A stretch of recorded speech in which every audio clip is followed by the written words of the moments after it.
माने साथियों, हम बिरहा गायक गौरी शंकराचार्य, ग्राम पोस्ट मर्यादपुर, जनपद मऊ, अंजलि रिकॉर्डिंग स्टूडियो मर्यादपुर के तत्वाधान में बाबू दयाल मौर्य के देख रेख में ये गीत भेजने चल रहे हैं। आज जो देश के हालात हैं उस पर बड़ी ऊंची चर्चा है। भोजपुरी सुनने वाले, हिंदी को समझने वाले सभी भाइयों को गौरी शंकराचार्य का बहुत बहुत प्रणाम। मेरे गीत का थोड़ा सा सार समझ लीजिए। ये मैं नहीं कह रहा हूं, हमारे देश के विद्वानों ने कहा है, वेद ग्रंथ पुराणों ने कहा है, जो प्रकृति का एक अटल सत्य नियम है। विमलेश, जिसकी अति होती है उसका अंत भी होना निश्चित है। इसी को विद्वानों ने कहा कि जिसका उदय होता है उसका अस्त भी होना निश्चित है।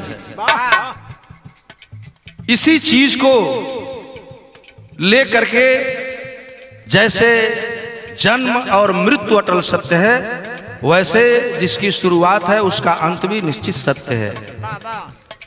हमारे पुराणों के अनुसार बाबूजी, हमरा धरती पर बहुत पाप है। सतयुग से लेकर के हर युगों में अत्याचार हुए, पापी हुए, पाप करने वाले हुए, लेकिन पुराण साक्षी है, जिसने अत्याचार किया, जो अत्याचारी बना, जिस राशि का व्यक्ति, पुराण बताता है कि जिस राशि का व्यक्ति अत्याचार को बढ़ाया, उसका अंत करने वाला भी उसी राशि का व्यक्ति पैदा हुआ। ये मैं नहीं कह रहा हूं, आपने खुद कहा है,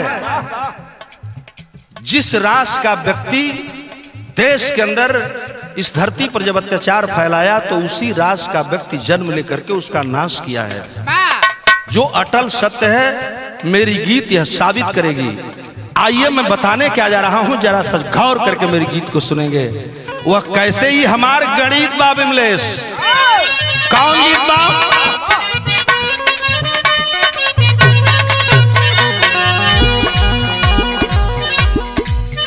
आवा तोह सुनाई, चला तोह सुनाई, सही सही दस्तानवाना। आवा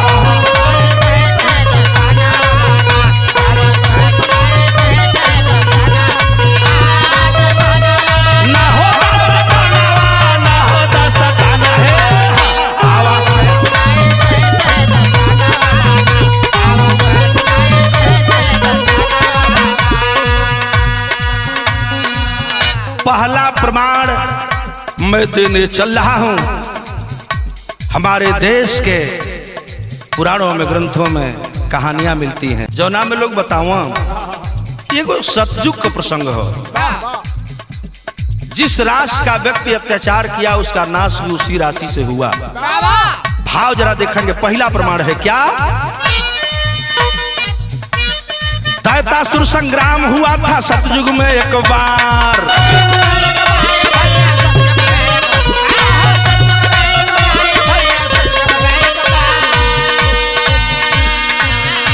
पुराणों में प्रमाण मिलता है मेरे बाबूजी। सतयुग में एक बार दैत्यासुर संग्राम हुआ था। देवता और दैत्यों की लड़ाई हुई। 10 से देवता और 10 से दैत्य। दैत्यों का इतना अत्याचार बढ़ गया कि देवताओं को युद्ध करना पड़ा, और युद्ध के दौरान दैत्यों ने इतनी ताकत दिखाई कि देवता परेशान हो गए, भागने लगे रण मैदान से। घबरा करके सारे देवता रण मैदान छोड़ दिए। तो 10 से देवता, 10 से दैत्य, दैत्यों के भयभीत से भाग करके वो लोग एक जगह गए जिनका नाम भी 10 से आता है।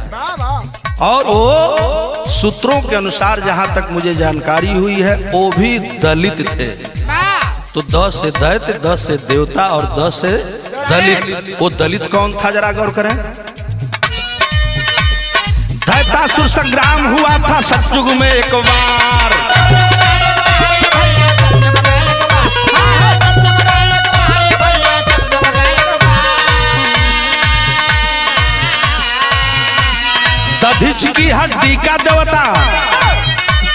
दधिच की हड्डी का देवता बना लिए हथियार। दसे दधिच कैला दत्तन का बधानवा।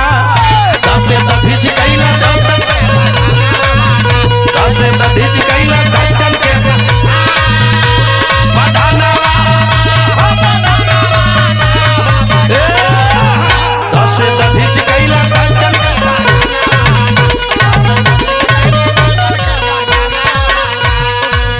पहला प्रमाण बताता है मेरे बाबूजी, दैत्यासुर संग्राम में दैत्यों से जब देवता परेशान हुए तो हार थक करके दलित समाज के रहने वाले दधीची ऋषि के पास गए।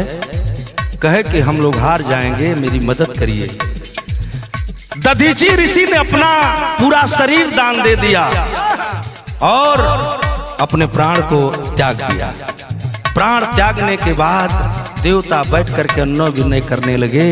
कुछ दिनों के बाद मांस सड़ती है तो जो हड्डियां बची थी उसी हड्डी का देवताओं ने दधीच की हड्डी का हथियार बनाया, बाण बनाया।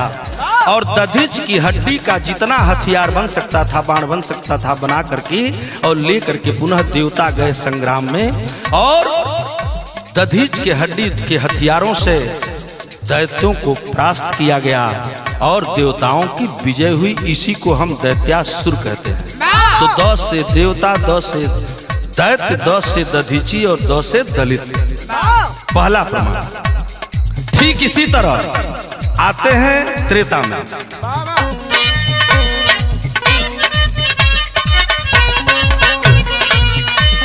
सिया हरण जब रावण कैला लंका हुई चढ़ाई।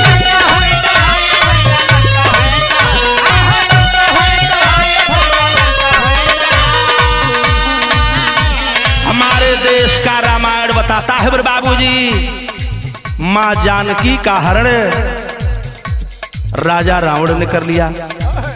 वैसे तो कहीं कहीं लिखा है कि रावण बहुत बड़ा भक्त था भगवान भोलेनाथ का, लेकिन कहीं कहीं इन्हीं लोगों ने लिखा है कि रावण राक्षस भी था। मैं इस पर कमेंट नहीं करूंगा, लेकिन लोग बताते हैं उनकी बहन की नाक कटी तो रावण ने सीता का हरण कर लिया और सीता का हरण हो गया। राम लक्ष्मण बन बन भटके। तुलसीदास लिखते हैं, हे खग हे मृग मधुकर श्रेणी, तुम देखी सीता मृग नैनी। केहू हमरा सीता के देखल है ना पता चलल। मुलाकात होती है जामवंत जैसे लोगों से, हनुमान जैसे लोगों से, तो दलित समाज के रहने वाले देवता कहे जाने वाले भगवान हनुमान सीता का पता लगाए। और जब सीता का पता लगा करके आए तो आप जरा देखें फिर क्या होता है। सिया हरण जब रावण कैला लंका हुई चढ़ाई।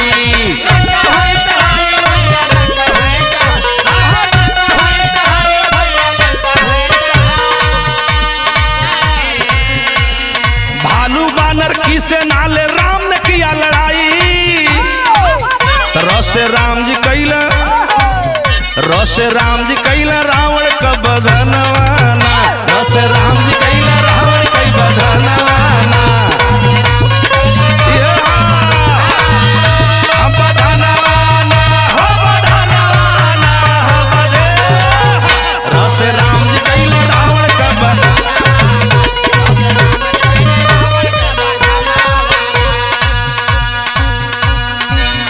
रामायण के अनुसार जब रावण जैसे पापी का अत्याचार बढ़ा, मैं नहीं कह रहा हूं, रामायण कहता है राम उसी राशि के व्यक्ति हुए और रावण जैसे धन बलशाली व्यक्ति का, विद्वान व्यक्ति का, भक्त व्यक्ति का, चाहे आप जो लोग राक्षस कहते हैं मान लेते हैं उस बात को, मतलब रावण के पाप का भी नाश राम ने ही किया। र से राम, र से रावण। आइए मैं आता हूं द्वापर में। द्वापर युग में राजा कंस का बढ़ा था अत्याचार।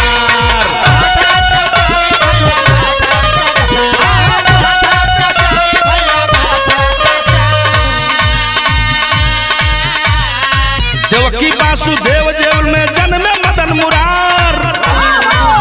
कौसे कृष्ण जी कैला कंसा का वदन। कौसे कृष्ण जी कैला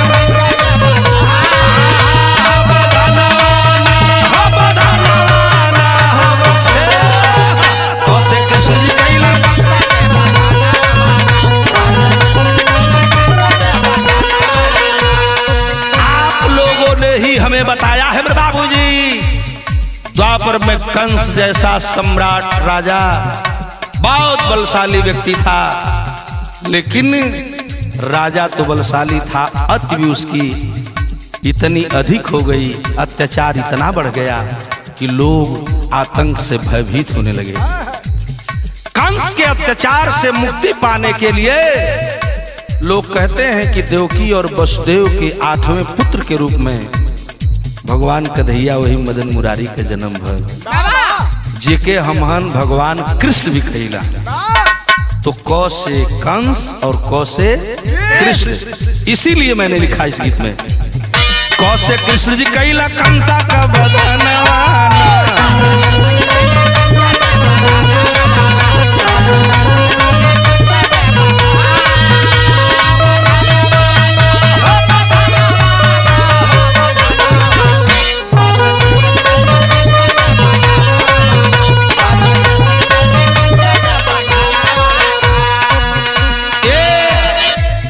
तो रही बात सतयुग त्रेता द्वापर की। हम जिस युग में चल रहे हैं जिसे कलयुग कहा गया है, कलयुग में जो हमने देखा है, जो हमने पढ़ा है, जो मेरी गणित बता रही है, गौरी शंकर आचार्य अपनी गणित के अनुसार एक बात बताने जा रहा है, लेकिन आपने देखा है क्या? कलयुग में कुर्सी के खातिर युद्ध हुआ बरियार,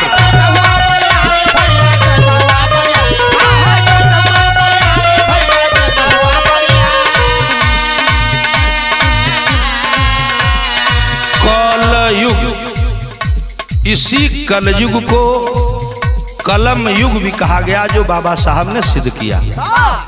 कलयुग वेद के अनुसार कहा जाता है, कलम युग बाबा साहब के नाते कहा जाता है। दलित समाज का बेटा कलम से संविधान लिखा, जिससे यह देश चलता है। और क से कलयुग, क से कलम, क से कुर्सी, सारी एक राशि की है। कुर्सी के लिए इसी देश में सारे लोगों ने देखा है, हमने पढ़ा है, इतिहास साक्षी है दयाल बाबू। इतिहास प्रमाण देता है कि इसी कुर्सी के लिए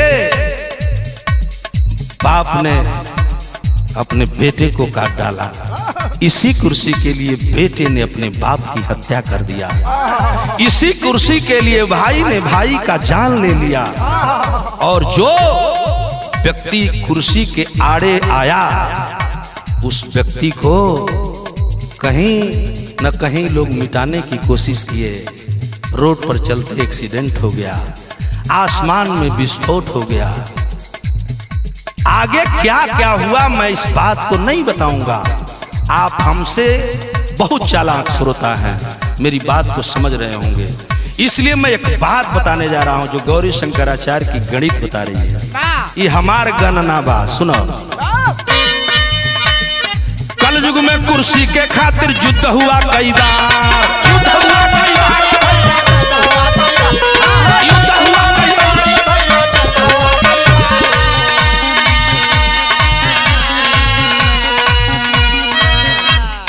आजादी के खातिर, आजादी के खातिर शहीद भइल कई हजार। अ से आजादी और अ से अंग्रेज। लोग बताते हैं कि अंग्रेजों का आतंक आया तो हमको आजादी चाहिए, उसी संविधान के बदौलत से आजादी मिली, अंग्रेज भग गए। लेकिन जिस कुर्सी को अंग्रेज छोड़ के गए, कहीं उनसे बड़े अंग्रेज कुर्सी पर विराजमान हो गए। तो मैंने कहा शुरुआत में कि जिसका उदय है उसका अस्त भी होना निश्चित है। यह मैं नहीं कह रहा हूं, ये दुनिया के विद्वानों ने कहा है। जो जन्म लिया है उसे मरना अटल सत्य है।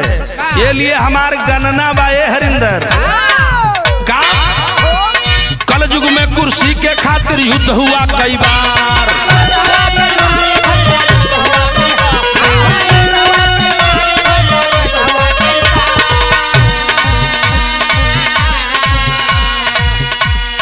आजादी के खातिर शहीद भइले कई हजार।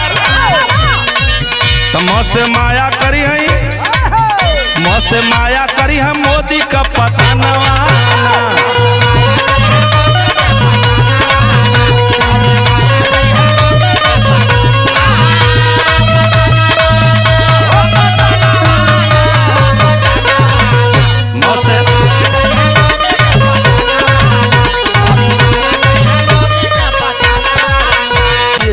छिड़ गई है। इसी में पूरे देश के लोग परिवर्तन चाहते हैं और यह परिवर्तन आज नहीं तो कल निश्चित है। और गौरी शंकराचार्य बोल रहा है देश में अगर परिवर्तन होगा तो एक ही नाम है, वह नाम है बहन कुमारी मायावती। मोसे माया छिनी है मोदी का ससाना, मोसे माया छिनी है मोदी का ससाना, मोसे माया